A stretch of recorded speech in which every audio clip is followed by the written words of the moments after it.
અત્યારે હમણાં જ કથામાં સૂચન થયું કે જે પ્રસાદનો જે બગાડ થાય, વેડફાટ થાય, તો પ્રસાદનો ખૂબ જ મહિમા છે. એનો એક કણ પણ નિરર્થક જવો ન જોઈએ. અનાજનો એક કણ અને સંતની એક ક્ષણ, અનાજનો કણ અને સંત મહાપુરુષની ક્ષણ, આ બે બહુ જ કિંમતી છે, બહુ જ કિંમતી છે, બહુ જ કિંમતી છે. એ નિરર્થક ન જવી જોઈએ. આ લોકો આટલી મહેનતથી આપણા માટે, આપણી સંતુષ્ટિ માટે આ પ્રસાદ તૈયાર કરતા હોય તો આપણે સહકાર આપવો જોઈએ. જેમ 7 દિવસના દર વર્ષે દાતાઓ તૈયાર થઈ જાય છે ભોજન પ્રસાદના, તો હું તો આ કમિટીને એમ કહું છું કે આપણા બગદાણામાં કેમ વ્યવસ્થા છે જે સેવાની, એ 7 દિવસની એવી પણ એક વ્યવસ્થા કરો કે પહેલા દિવસનું તો સિંહણ ગામના વ્યવસ્થાપકો હોય, સેવકો હોય, એ સેવા કરે, રસોઈથી માંડીને, વાસણથી માંડીને, સફાઈથી માંડીને બધી જ. પછી એને સવારમાં જે સમય નક્કી કર્યો, વહેલા 7 વાગે કે 6 વાગે કે આવી જ જવાનું.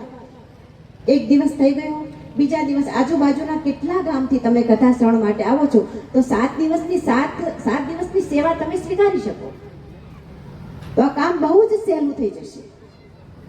આ દાતાઓ દાન તો આપી દે છે ભોજન પ્રસાદ માટે, પણ એના માટે પણ આ ભોજન બનાવવું, આ બધી વ્યવસ્થા કરવી. તો પહેલા દિવસનો જેનો સેવાનો વારો છે એ લોકો આવી જાય, બધી જ વ્યવસ્થા પીરસવાથી માંડીને બધી જ. આપણા બગદાણામાં લાખો માણસો જમે છે અને કેટલા દૂર દૂરથી. અરે ગમે તેવું કામ હોય, ગમે તેવો પ્રસંગ હોય, પણ 1 તારીખનો જો ઠાડજ ગામનો વારો હોય તો ઠાડજ ગામનો એ વ્યક્તિ એ ન જઈ શકે તો એની જગ્યાએ બીજાને મૂકે, પણ જવાનું જવાનું ને જવાનું છે. આ એક વ્યવસ્થા છે અને આ સેવા જેના તેના નસીબમાં નથી મળતી. હું તો આ કમિટીને એવું કહું છું, જો મારો વિચાર કદાચ તમને ગમે અને તમે બધા સ્વીકારો તો દર વર્ષે આજે ભગવાનના ગુણગાન ગવાય છે આ મઢીમાં, બાપાના સાનિધ્યમાં, તો બહુ જ સહેલું થઈ જશે. તો આ દાતાઓ છે 7 દિવસના જે ભોજન પ્રસાદના, એની સાથે સાથે આ સેવાની પણ એક પેલી બનાવો. 7 દિવસમાં 7 ગામ, એક ગામમાંથી પૂરા ન થતા હોય તો 2 ગામના ભેગા થાવ, થઈ જ જાય. બહુ સહેલું છે. તો આવું પણ કંઈક કમિટી બેસીને વિચાર કરે એવું મારું અહીં કહેવું છે. પછી તમારું જેવું પેલું તો અહીં માત્ર ને માત્ર કથા એવું નહીં, પણ એની સાથે આપણી વ્યવસ્થામાં પણ જે સફાઈ કામથી માંડીને આપણે જ્યાં ત્યાં કચરો, આપણે પછી સફાઈ સ્વચ્છતા અભિયાન ગોઠવે છે, પણ પહેલા કચરો તો આપણે જ નાખીએ છીએ ને, પણ યોગ્ય જગ્યાએ આપણે કચરો નાખીએ, જ્યાં ત્યાં ન ફેંકીએ. આપણે કથા શ્રવણ કરીએ, એની સાથે સાથે આ થોડીક વ્યવસ્થામાં પણ આ સેવાનો પણ ભાગ લઈએ. તો હવે કથા વિરામનો પણ સમય થઈ ગયો છે, બપોરના પહેલા સવારના સત્રનો. પણ ભગવાન સદાશિવજી જ્યારે લાલાના દર્શન કરવા માટે આવ્યા છે, સમાધિ લગાવી લાલાની લીલા બધી જોઈ છે, પણ માને તો હવે જોશ જોવડાવવાની ઈચ્છા થઈ છે. એટલે યશોદા મૈયા કહે છે કે જ્યોતિષ બાબા, મારા લાલાના જરા જોશ છે, જોઈ આપો ને, એ ભવિષ્યમાં શું થશે. ભગવાન કહે છે કે માં, તું તો બહુ ભાગ્યશાળી છું, તારું નામ જ યશોદા છે અને તને જીવનમાં જશ પણ બહુ જ મળશે. તું બીજાને તો જશ આપે જ છે. તારું લાલુ, હવે મેં એને એવો મંત્ર આપી દીધો છે કે કોઈ પણ રાક્ષસી આવશે એને અડકશે ને એટલે પેલો મરી જશે. હવે મેં એને મહામંત્ર આપી દીધો છે કાનમાં. અને બીજું તું એમ કહે છે ને કે ભવિષ્યમાં શું થશે, તો તારો લાલો છે ને ભવિષ્યમાં બહુ મોટો રાજા થશે, મોટો રાજા થશે. તો એ રાજા થશે પણ એકલો તો સિંહાસન ઉપર સારો ના લાગે, તો રાણી એ કેવી મળશે. અને દરેક માને એ જ ઈચ્છા હોય કે મારી પુત્ર વધુ સુસંસ્કારી આવે, અમારી સેવા કરે. દરેક માને ઈચ્છા હોય, તો એ કેવી મળશે. એટલે ભગવાને કહ્યું કે એને રાણી નહીં, રાણીઓ.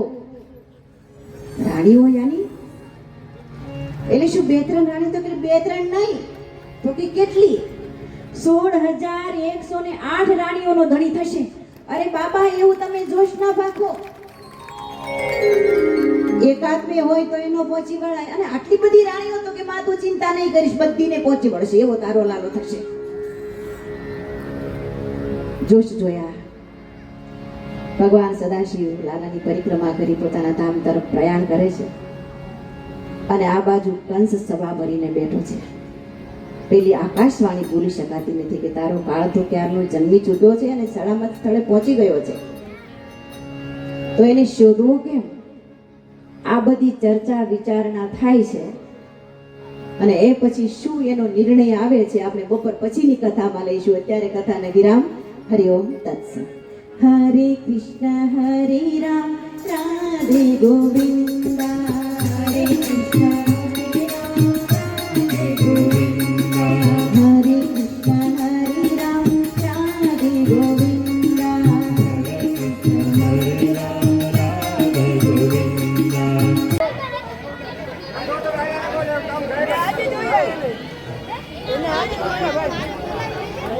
ભાઈ હું એકલો